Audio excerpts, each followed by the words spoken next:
Alright, time for another edition of What the Fuck Happenings here in Mendham and such. Not much in suching. Alright, so anyway, so today's video is when I'm just talking some about the duality, brain duality. You have one system of your machine that's basically chemical and excreting all kinds of hormones and whatnots. And yes, they cause brain activity, but it's mostly in this kind of crude reflexive kind of feelings of unsettledness or, you know, attraction, repulsion, that kind of stuff, kind of really simple, basic functions. And then we have the better intelligence that acquires a bunch of knowledge of the world and figures out that, you know, 2 + 2 is 4, and, you know, 2 × 2 is 4. Wait, no. How strange. Yeah. Anyway. Well, it is strange. Anyway. 2 × 2 is 4. 2 + 2 is 4. Anyway.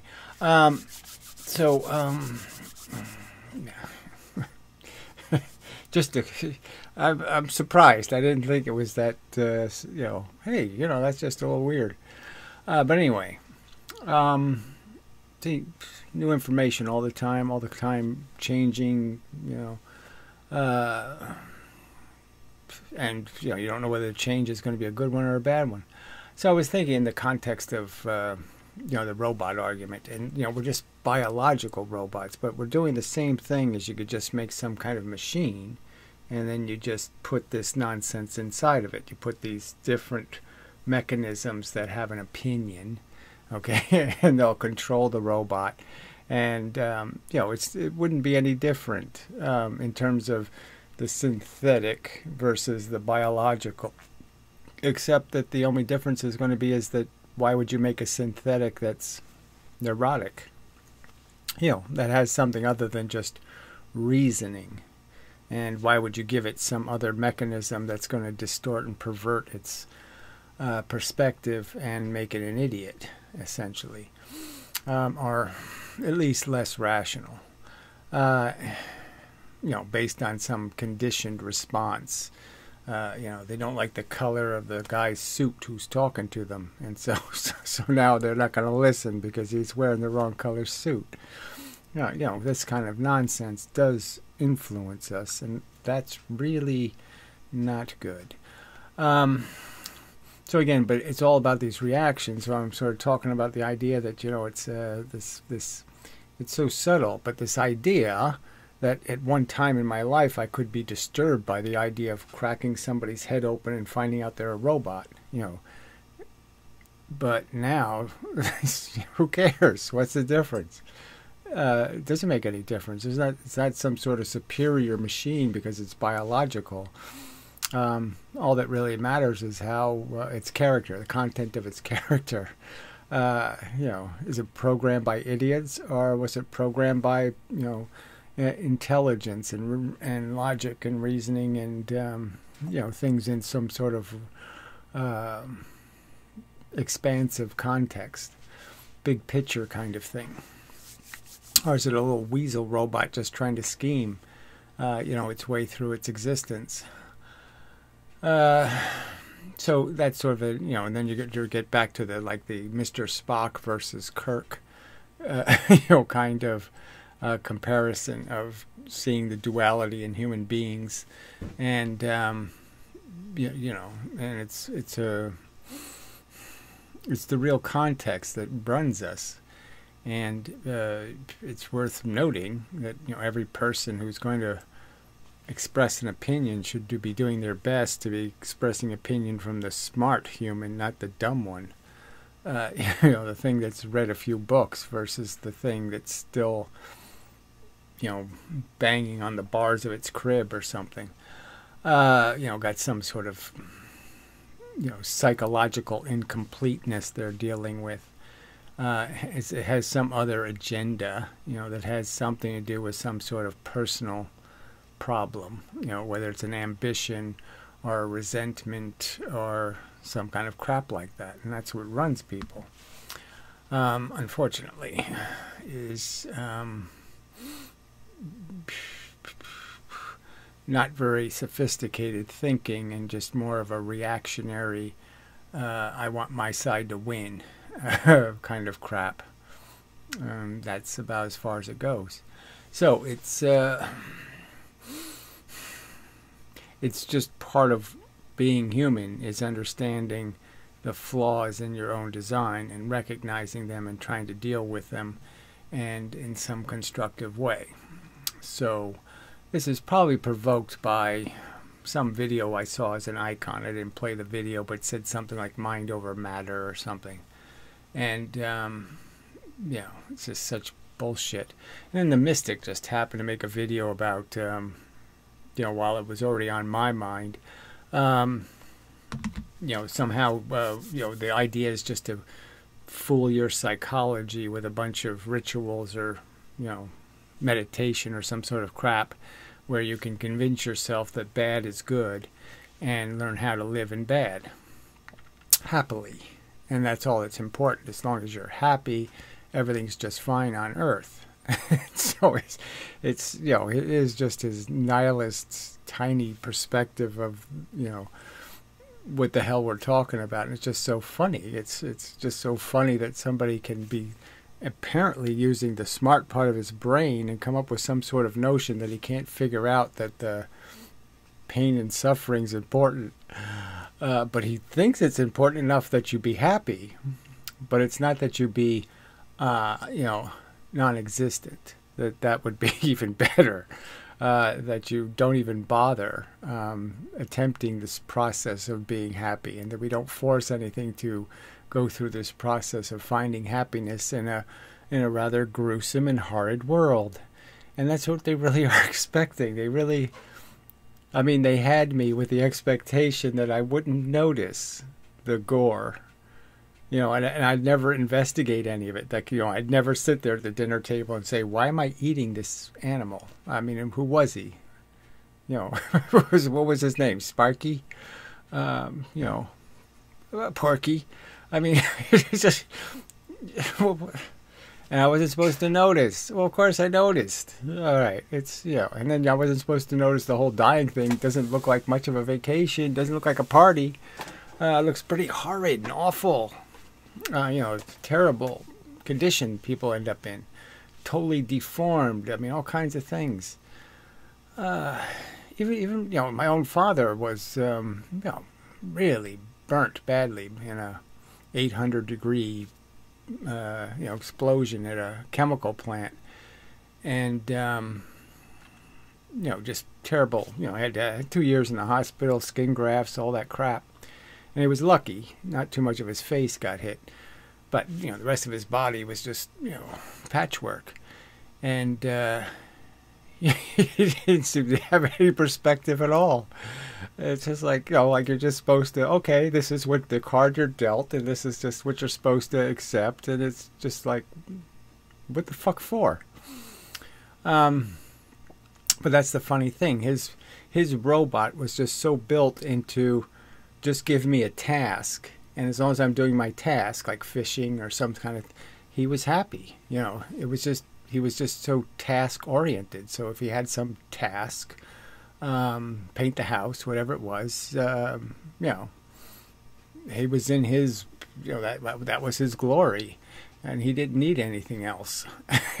And even that's a little hard to figure out. It just doesn't make any sense. Sorry, it just doesn't make any sense. That he would have kids, frankly, it just, doesn't make any sense. Anyway, there's just no point in, unfortunately, there's no obligation for people to make sense, but I guess it just means that, I should be able to make sense of it. I should be able to figure out what kind of weird little psychology thing turned in his head that made him into that kind of a person, because he didn't seem like Mr. Jolly. He wasn't exactly going around, being the life of the party or something. And so you're saying, where did it come from? there was a little piece in his diary when he was a kid. He kept a journal for a couple of years, and yeah, he sort of just woke up happy every day, and like every day is going to be some experience and stuff. And it's like, yeah, no, that never happened for me. It's like every day was a little bit of a terror. Like, what's going to go wrong today? What horrible new fact am I going to learn today? So it's just a completely different kind of, and that's this visceral organism that your brain has to live in. And so, yeah, you could say, well, that's probably the key to the whole thing right there, is somehow facts of life did not bother him. He wanted to be a chicken farmer. He's an engineer. He ended up being, and you're just saying, but his kind of his thing that he wanted to become was a chicken farmer. And I was like, what, you want to kill chickens all day? What do you want to do that for? I mean, it was just, you're like, what? You're just turning your head like a dog. Like, what the fuck are you talking about? I couldn't figure it out. So anyway, I don't know. This is a premise to the video somehow. The video is not exactly about that, but whatever. It is just about the fact that we've been evolved, and the evolution doesn't have anything to do with making us really brilliant thinking machines. It has to do with making us scheming machines to satisfy that stupid dumb reflexes, to satisfy the needs the crude machine is creating, not to satisfy higher ambitions. And that's how the whole thing goes so wrong. And people think because they feel like it's beautiful, or they feel some attachment or some attraction, that somehow those feelings are genuine and smart, when no, they're really dumb. So anyway, something like that. That's what the video is about. So we'll play some of the video and see what let's see what it's about. Get into the whole, being a sadist versus a masochist versus I don't want to have anything to do with either one. So it's just, again, all this programming that takes place, and we don't get to control any of it. It's not like your smart person gets to decide what your dumb person's going to, get horny for. And so you can't intelligently define those, conditioned reactions to environmental circumstances. And so even when you have something that is way wrong, like vertigo, which I talk about in the video, you're saying, well, shouldn't my smart person brain be able to just say, shut the fuck up, you moron, it's idiotic. There's nothing to worry about, okay? You don't need to go all ballistic because I'm 10 feet off the ground. But you can't really just do that, right? You have to go through some reconditioning thing, to reconnect the spark, to solder, resolder the circuits. It's just not as simple as saying, just turn that program off. It's not very useful. It'd be nice if it was that simple. I really noticed it. Because I used to do some roofing and so I'm talking about the vertigo thing, and it just popped out of nowhere. Now, I can understand where it came from, just because there was one time where I almost fell backwards off of a roof, and, it wakes you up and gives you this startle. So I could say, okay, maybe that was it. And there was times when, I did do stuff that was a little dicey, climbing from one level of a roof to another, and you're going over a gap, and it's a 25-foot fall. And, and it's just kind of like, well, if you step wrong, it's not like you're going to trip. You're going to fall 25 feet to the ground.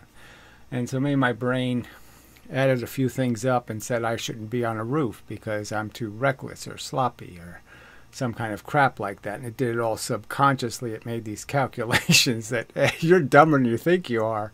And, it didn't inform me. And so it turned on the, this mechanism to give me every reason never to climb on a roof again because the experience is so uncomfortable.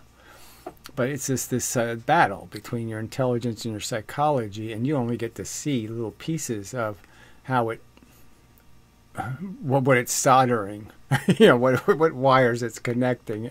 At any moment, it's connecting some shitty wire, and you know, it's not going to tell you what it does until it does it, and then you got to try to fix it by implying, I really can't live with that wire connected there, so could you fucking change it, because I can't live with that fear, and I can't live with that much anxiety, and I can't live with blah blah blah. It really doesn't listen. I was quite comfortable. Okay, so moving on. Your enemies fail, and even though you know that, well, right, so this whole thing where you know, your intelligence says, you know, I honestly, it's just a fact that I kind of revel in failure. You know, if you know, Trump slips on a banana peel and banana peel and cracks his skull open or something, I'm gonna watch that fail video over and over again. But why? You know, that's petty, and you know, that's a little tiny person does that kind of crap. So you know, you're sitting here saying to yourself, why the fuck do I have some impulse to take victories when they're cheap and shallow and pathetic, and oh, that's disgusting.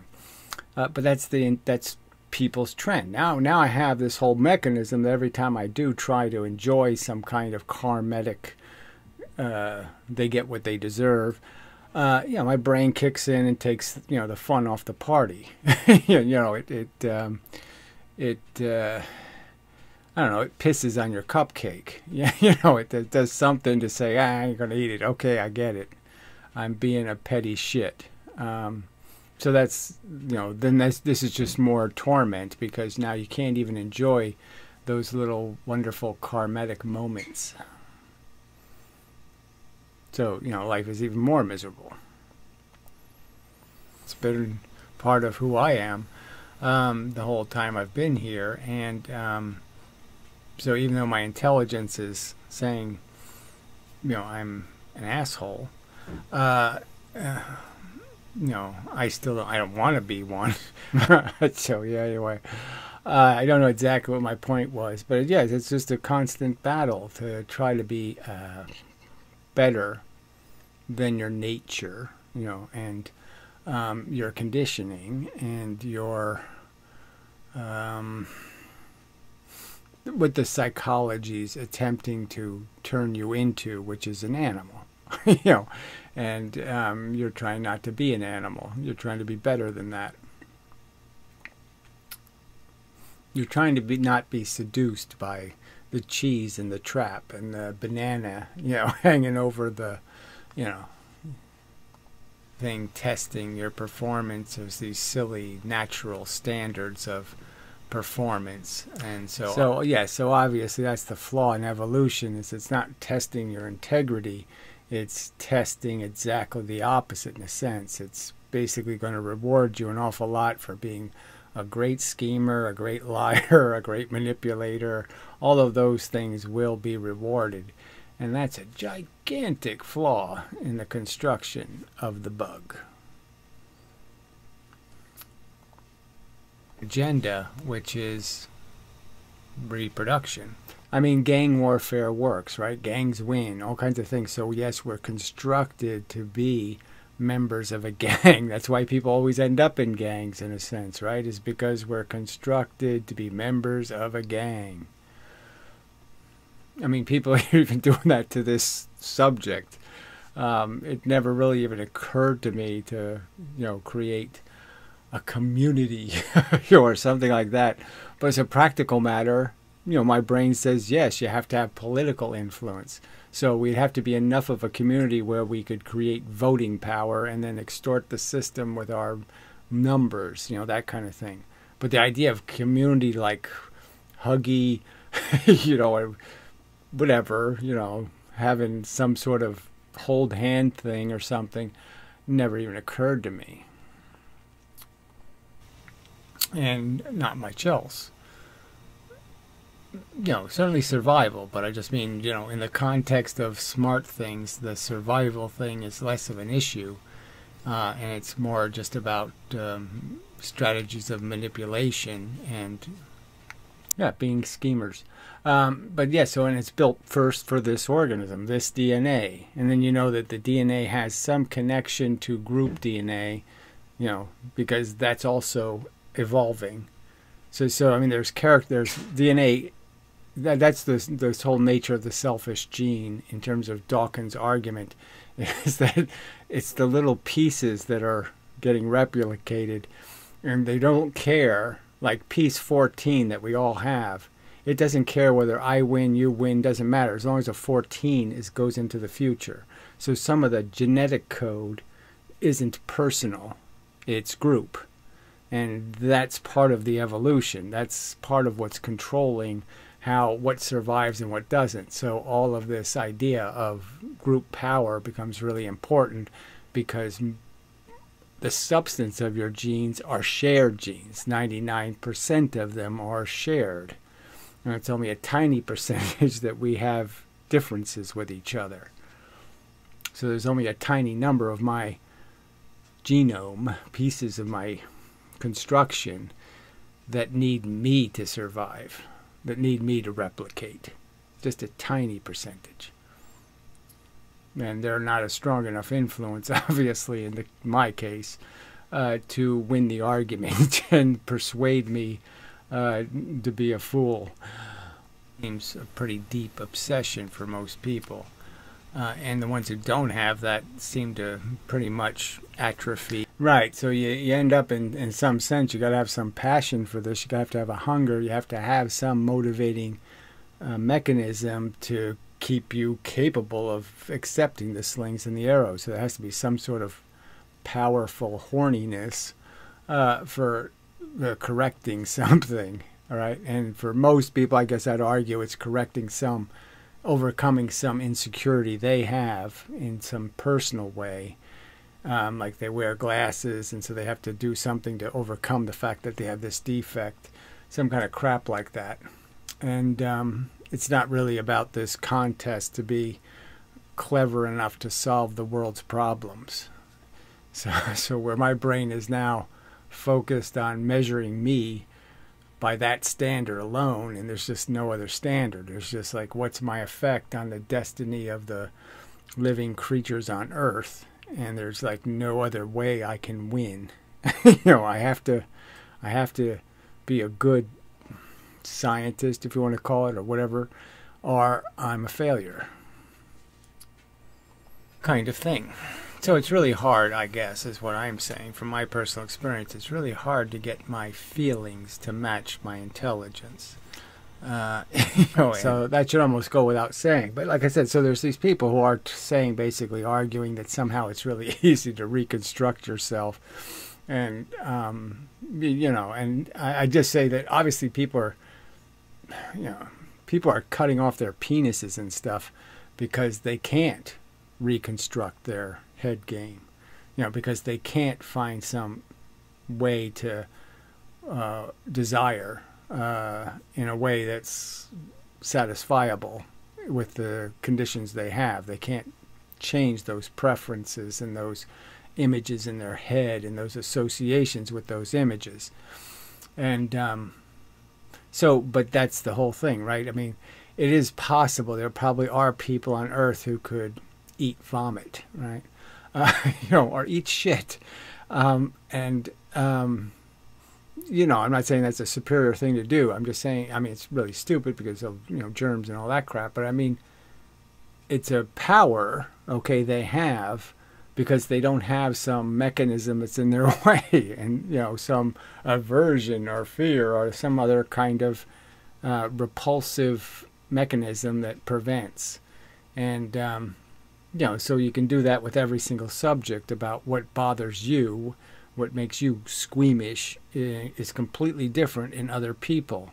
And that is the problem here, is that we can't have a conversation about the meaning or substance of what it is to be alive if everybody's arguing from their own personal, you know, fetishes. It's not a fetish war. It's not about trying to find the best fetish.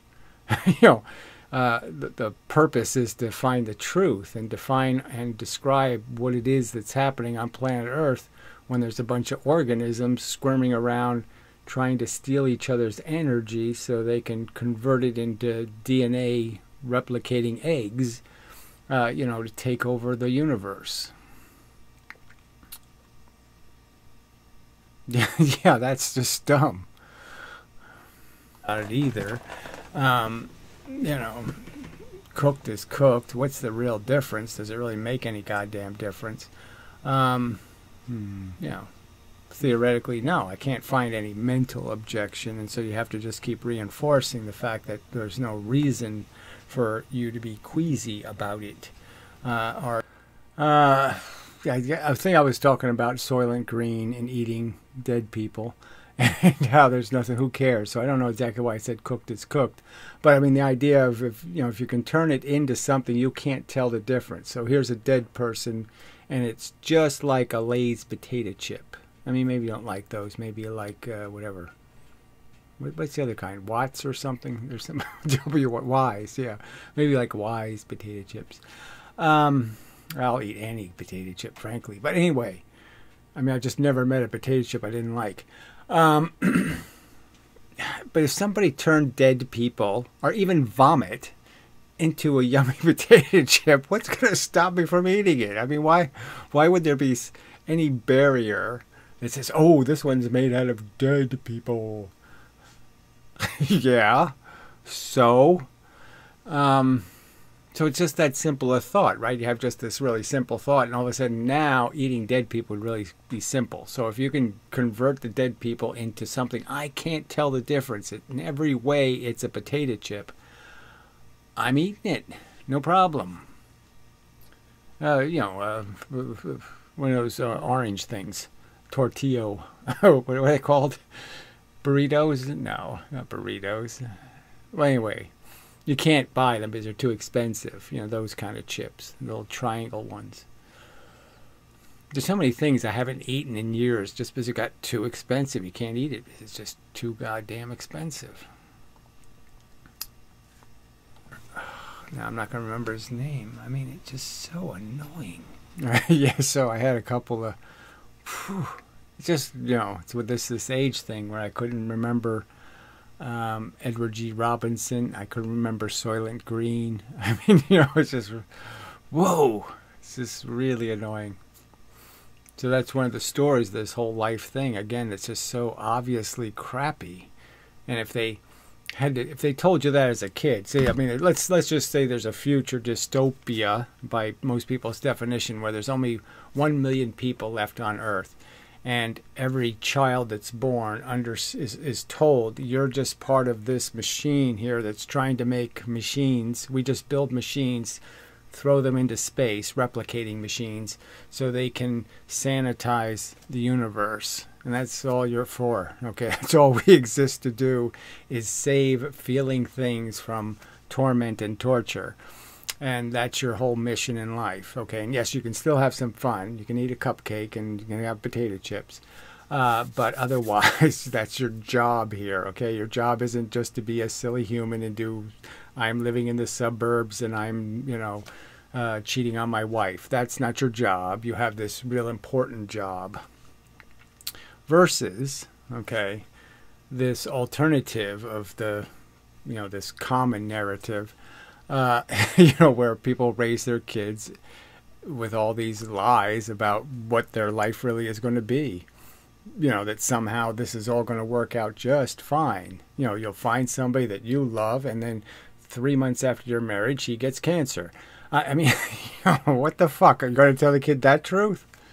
That this is your liability, that you really have to think about this, that this is really something you should consider when you're dating, is to find out what to put, do statistical analysis and, find out her genetic code, find out all kinds of stuff to find out whether she might drop dead on you, 3 years into this thing. And, you'll be saddled with a couple of kids and all of that crap. They don't tell you that. So, I mean, if they would have told me the truth of what my life was going to be and gave me the option to say, no, what the hell, you crazy? I don't want this job. I don't want to save the universe, and I don't want to live out some kind of silly by chance get lucky life thing. I don't want to do this drawing straws crap, you know, lucky straws. Because frankly, yes, I wasn't born optimistic, that's for sure. Now, whether you could possibly be born pessimistic, I don't know, but it seems there's every indication that I was, because I wasn't somebody who'd, I liked going to a carnival, and paying a dime to pick up a duck and see if it says you win on it. I liked that. That was as far as my gambling or games of chance went. So I can't say I hated that, because there's no way I could really lose, right? I'm losing a dime, I'm not playing for cancer. But yeah, I'm not going anywhere near the little, it used to be like the little ducks would be going around in a stream of water. You picked one of the little ducks up, I mean, it's such a silly entertainment. And you're saying, well, that's part of, even that bothered me as a kid. I was bothered by the fact that, well, I could probably do something better with that dime. Then, because I know, I knew, oh, it's only going to be one duck out of all these ducks is going to be really something worth the dime. So what are you doing this for? I mean, some things it was that matter of skill, where you throw a ping pong ball and it has to go inside of a bottle rather than outside, and all the bottles, there's a little bit of space, and so some of the bottles the ball can fall in. You do it because you think you're going to be able to defeat it, or the little claw thing that goes down picks up something. Those were irritatingly seductive, because they took advantage of your competitiveness. Like, I can do it, I can beat this thing, and that's all those things were about psychologically.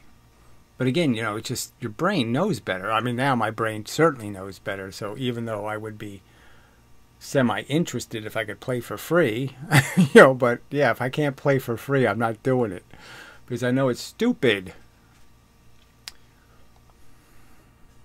Shit that I felt that was negative about the whole theme, and say, oh yeah, it's just green potato chips, who cares? Right, so it's that simple, right? So this whole thing I might have had about how, oh, that's so repulsive and that's so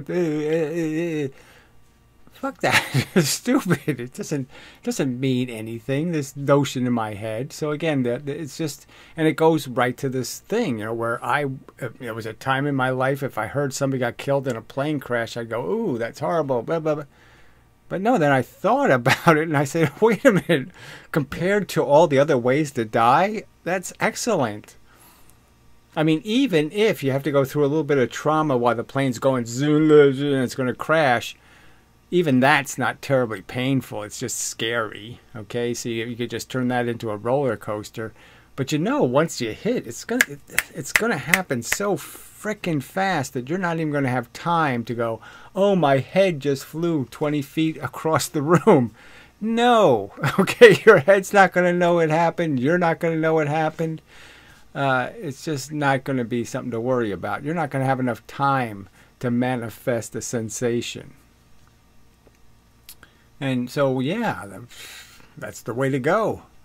It's almost like, let's make planes bad, crappy on purpose, because that's the way to go. You're going to be so much better off.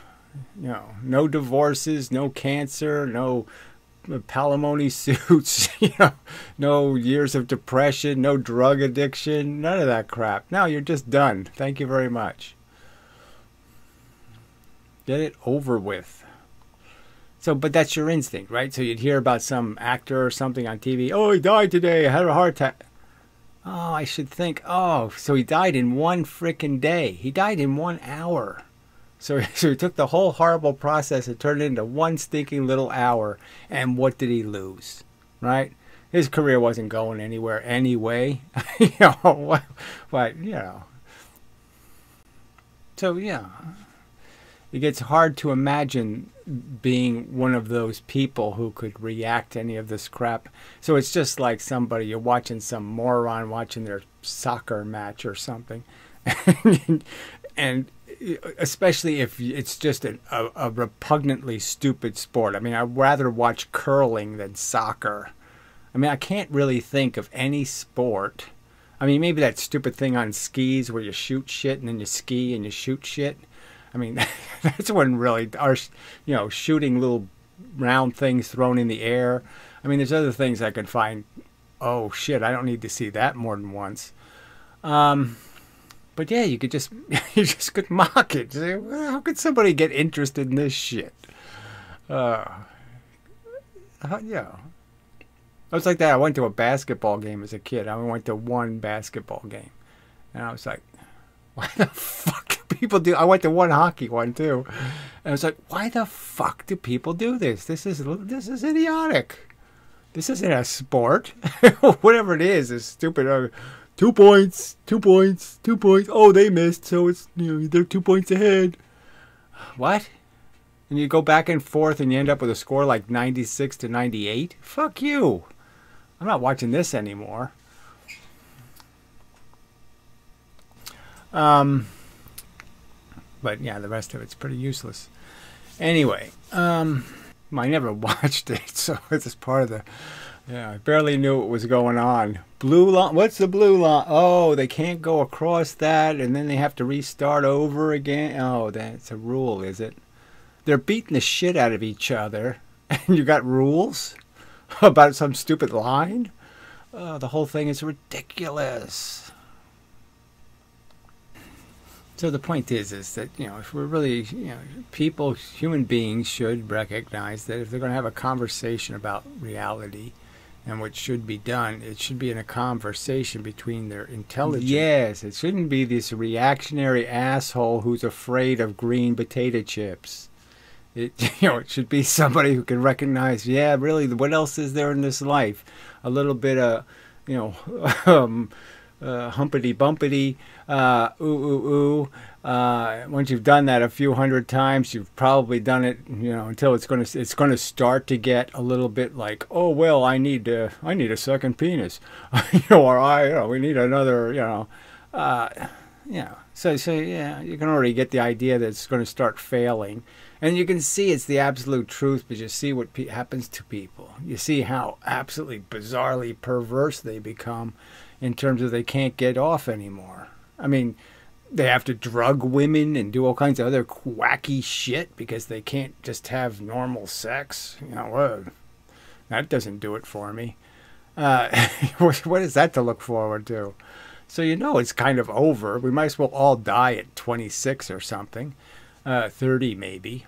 And the only reason why we'd want us hanging around any longer is to do the smart thing. You know, to have the life experience, gain competency, and be able to do things, you know, that would be constructive.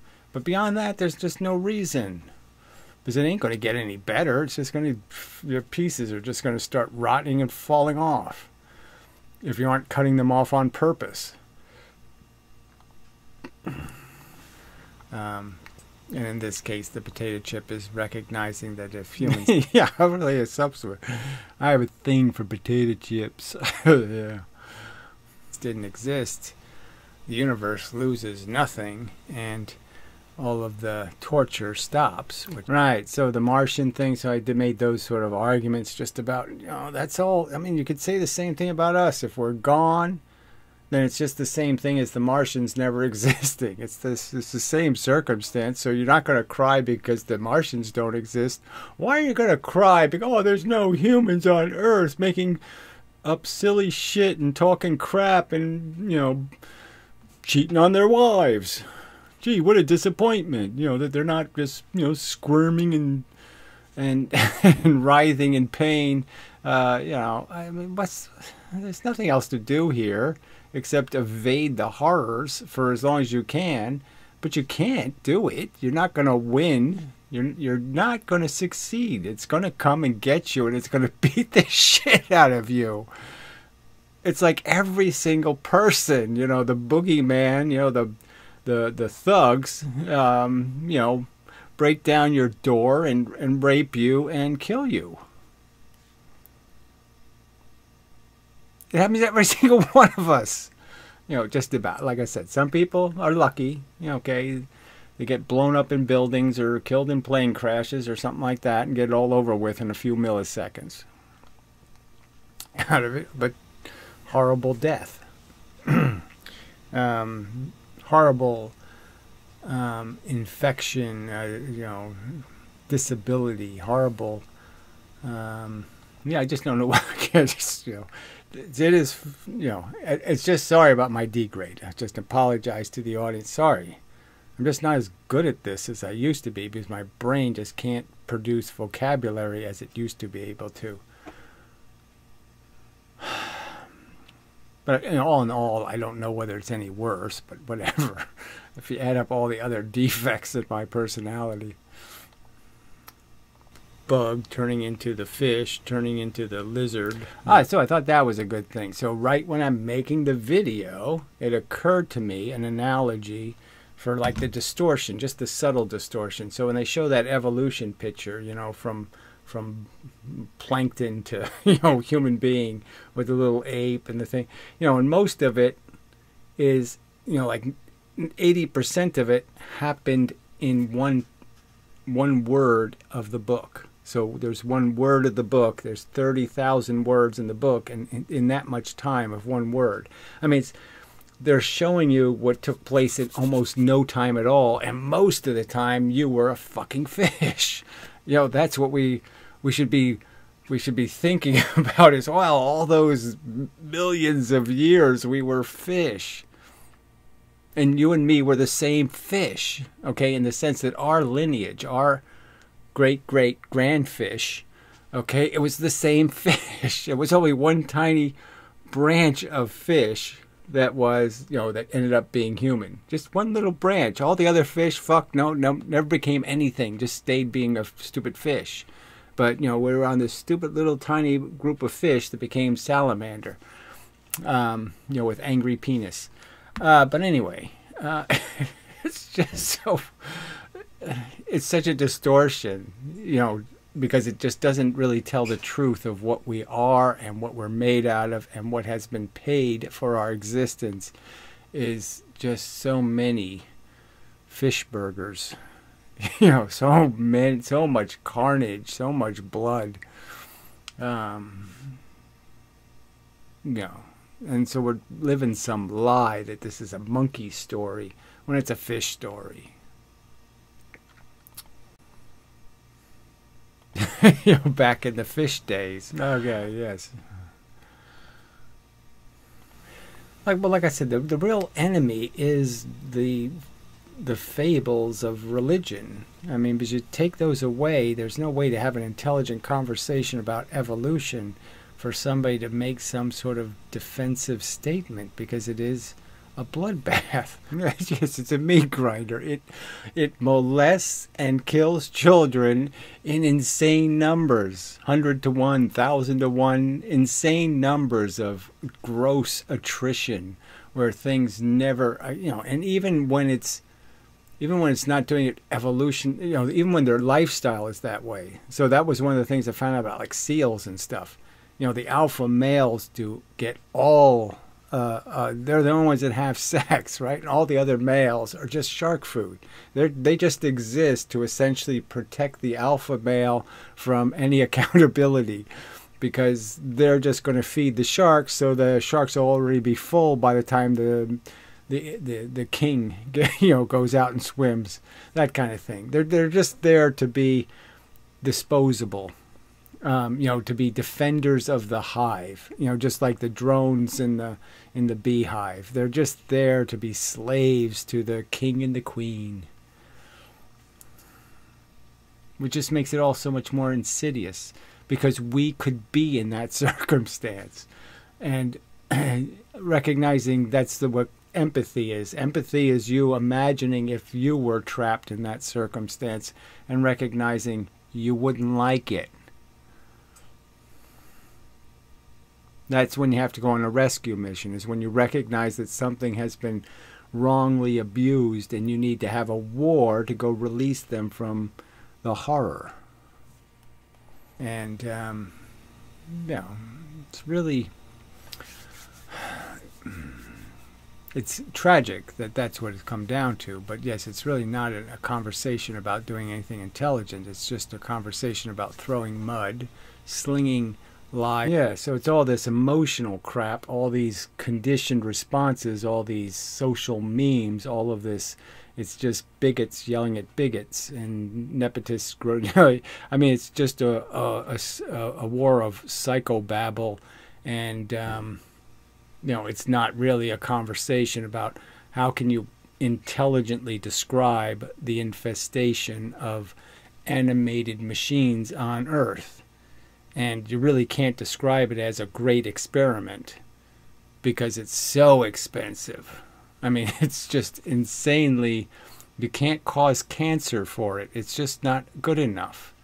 One kid dying of cancer is too high a price to pay for the farce of thinking this does anything except torture stuff. Yuck. And, but the meme is that, oh, religious people care and they're loving. Yeah, yeah, so it's just a big pile of fraud because they're basically defenders of insane attrition to feed a god. And then what do? They make it even worse by taking away even the simplest of morphine. They take away our right to a graceful exit and all this other stuff, and they take all that torture and put it on their altar to their god. They sacrifice mercy and compassion, and become they commit the act of sadistic indifference, to show their god how great they are.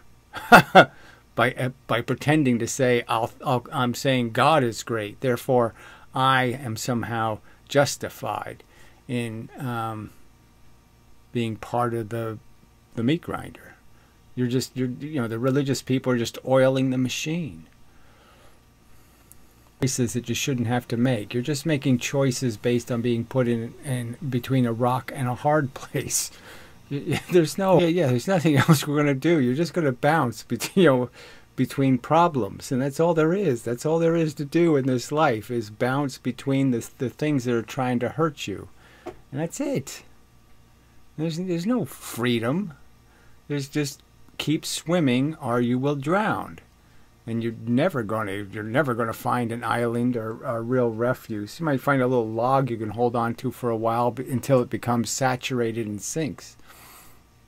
Like love, even. It works for a little while, and then all of a sudden it just turns to a liability, and it's trying to drag you down. We have a pretty benign design merely because we were more like the hiding organism, not the aggressive running. Right. So it's not as obvious to us because we're the sensitive little monkey sitting in the tree. We're not trying to hurt anything. That's our image. And if we were designed, if intelligence had first arisen in an organism more built, more like a crocodile or something more obviously aggressive, maybe it'd be easier for us to understand how, yes, evolution just makes monsters. And, it's all just monstrous. But you can see it in our own behavior. So we talk like we're innocent. But our fangs are really long, the real fangs that we're hiding, okay, in the sense that we will torture things for our own convenience, not for some necessity, but just for convenience. Existence makes, and that's a good thing to do. But the better thing to do is to prevent it in the first place. Right. So all we are here to do, all we can do is clean up the mess.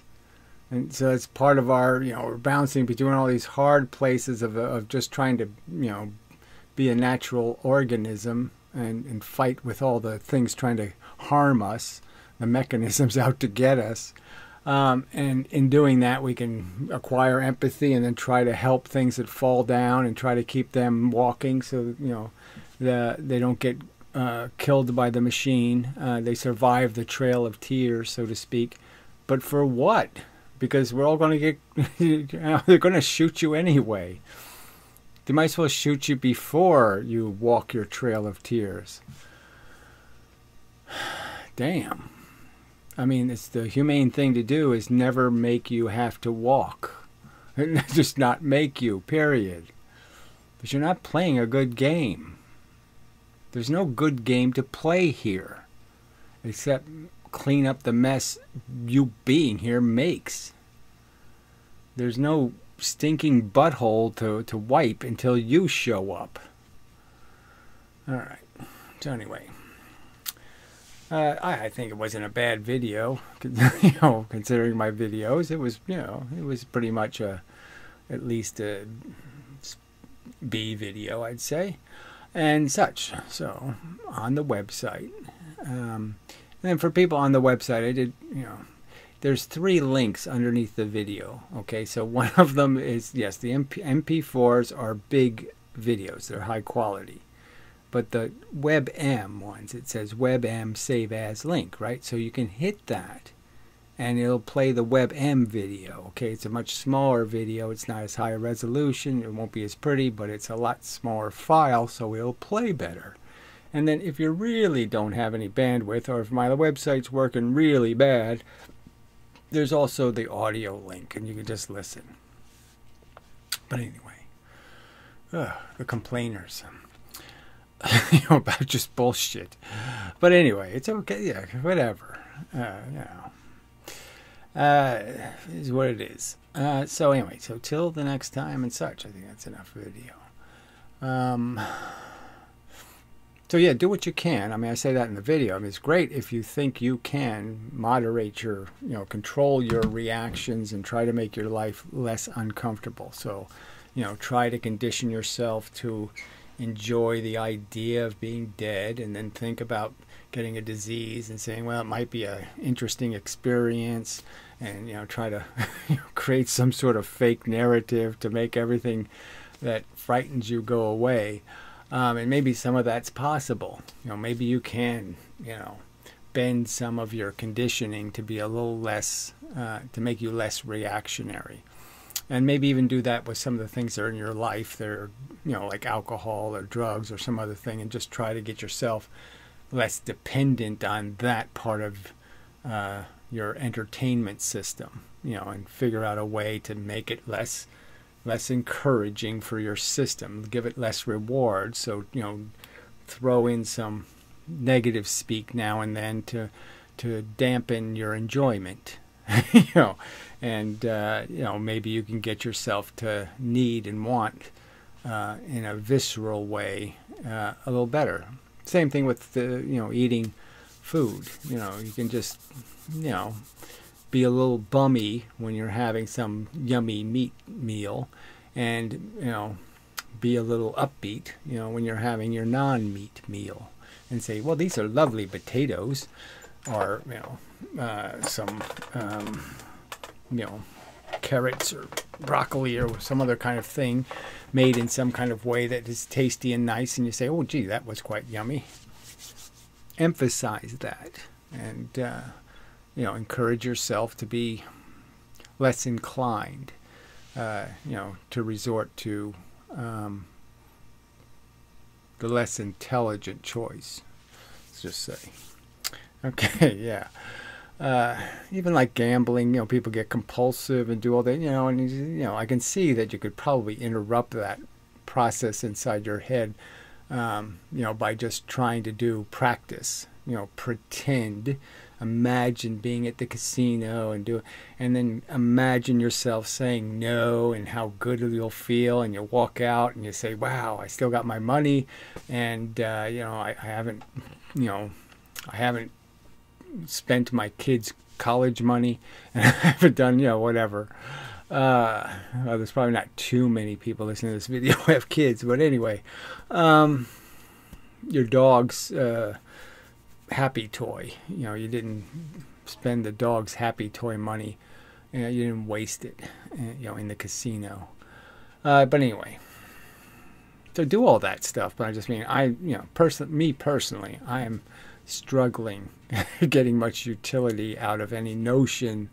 It's almost like the more I try to change my conditioning, the worse it gets. I mean, the more the conditioning wins, because the conditioning says, but you don't want to die, and you're afraid of being sick, and and so it kind of just, yeah, you're right. I can't really make that into a happy story.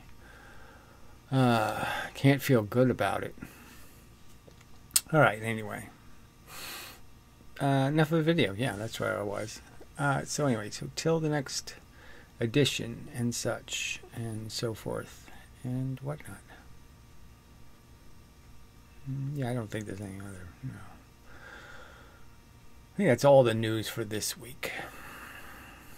For me. See what happens. Till the next time, such.